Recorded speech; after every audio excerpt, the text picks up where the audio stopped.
મંત્રીમંડળનું વિસ્તરણ હવે શુક્રવારે થાય તેવી પૂરેપૂરી સંભાવના દેખાઈ રહી છે।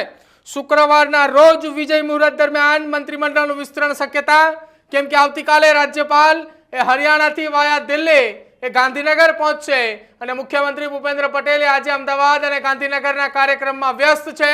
આજે અમદાવાદ અને ગાંધીનગરના કાર્યક્રમના વ્યસ્તતાની વચ્ચે જ રાજ્યપાલ આચાર્ય દેવવ્રતનો શુક્રવારનો એક મુંબઈ ખાતેનો કાર્યક્રમ રદ કરવામાં આવ્યો છે અને બીજી તરફ આજે વિકાસ સપ્તાહની પૂર્ણાહુતિ છે અને આવતીકાલે ભૂપેન્દ્ર પટેલ સરકારની વર્તમાન કેબિનેટની અંતિમ બેઠક મળે તેવી શક્યતાઓ છે અને એક એવી પણ ચર્ચાઓ છે કે આજે ગુજરાત પ્રદેશ ભાજપના અધ્યક્ષ જગદીશ વિશ્વકર્માનો રાજકોટનો પ્રવાસ છે।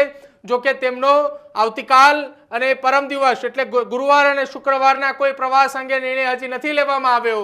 જો કે આ તમામની વચ્ચે રાજ્યપાલનો મુંબઈનો એક પ્રવાસ, મુંબઈનો એક કાર્યક્રમ એ રદ કરવામાં આવ્યો છે। જે મુંબઈનો કાર્યક્રમ એ શુક્રવાર દરમિયાનનો હતો એ શુક્રવારનો કાર્યક્રમ રદ કરાયો છે અને આજે મુખ્યમંત્રીના અમદાવાદ અને ગાંધીનગરની અંદર સતત કાર્યક્રમો છે।